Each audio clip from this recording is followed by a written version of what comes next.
भजनलाल सरकार के कैबिनेट मंत्री डॉक्टर किरोड़ीलाल मीणा के एक बयान ने राजस्थान की सियासत में हलचल मचा दी है।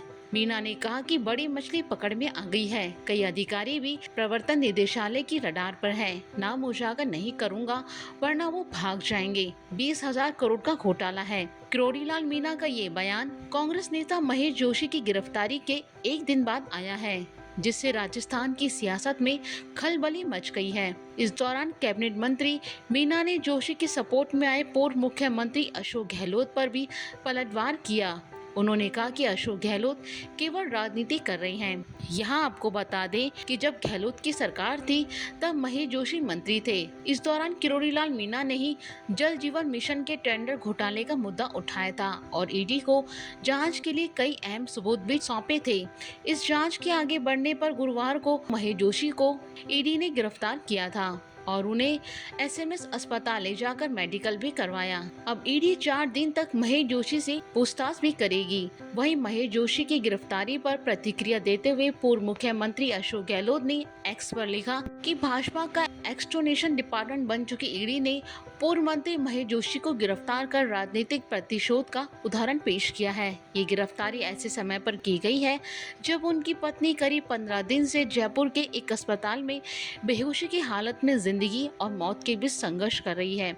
उनकी इच्छा थी कि इस मुश्किल परिस्थिति से निकलने के बाद ईडी को बयान दें। ये उन्हें भावनात्मक रूप से तोड़ने का प्रयास है, जिससे उनसे मन मुताबिक बयान लिए जा सके।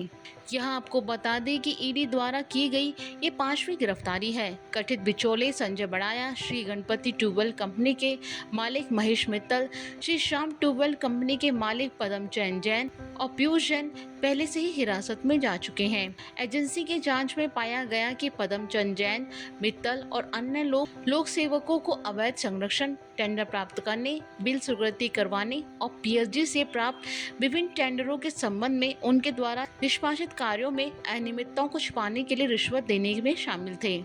इसके साथ ही ईडी ने दावा किया कि बड़ाया को श्री श्याम ट्यूबवेल कंपनी और श्री गणपति ट्यूबवेल कंपनी जैसी आरोपी फर्मों से रिश्वत मिली थी। ईडी ने पहले दावा किया था कि संदिग्ध हरियाणा से चोरी का सामान खरीदकर उसे टेंडर में इस्तेमाल करने में भी शामिल थे और उन्हें पीएचडी के ठेके पाने के लिए फर्जी कंप्लीशन लेटर भी जमा कराए थे। ईडी ने पहले जयपुर और दौसा में वरिष्ठ पीएचडी अधिकारियों और जोशी के आवास और आधिकारिक परिसरों सहित कई ठिकानों पर छापेमारी भी की थी। आपको सबको ध्यान है कि जल जीवन मिशन का घोटाला हम लोग उजागर किया था। मैंने 3 दिन तक अशोकनगर थाने पर एफआईआर दर्ज करने का धरना दिया था। एफआईआर दर्ज नहीं की, उल्टा मेरे को गिरफ्तार करके ले गए।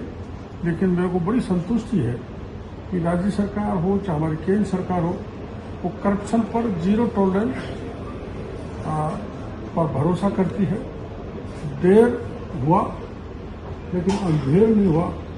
आखिर में महेश जोशी, जिनके प्रमाण मैंने ईडी को दिए थे, वो सही पाए गए और उनको गिरफ्तार कर लिया गया। लेकिन अशोक गहलोत कह रहे हैं कि ये राजनीतिक प्रतिशोध की कार्रवाई नहीं, राजनीतिक प्रतिशोध इसलिए नहीं कहा जा सकता कि 1.5 साल पहले जो शिकायत दी गई उसकी बड़ी गहराई से जांच करने के बाद गिरफ्तारी की है। आनंद फानंद में कोई गिरफ्तारी कर लेते तो राजनीति है।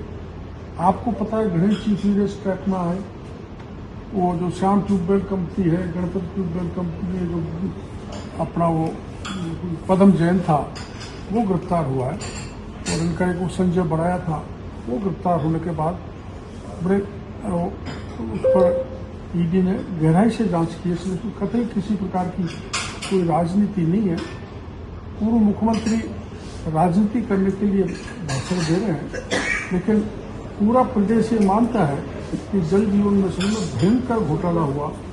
केवल 900 करोड़ का ही नहीं, 20,000 करोड़ के ऐसे टेंडर थे जिसको एफसी ने पास किया, वो 30 से 40% बढ़ो गए। राज्य में घटिया काम हुआ और ये 900 करोड़ का तो काम हुआ ही नहीं, बहुत कम काम किया।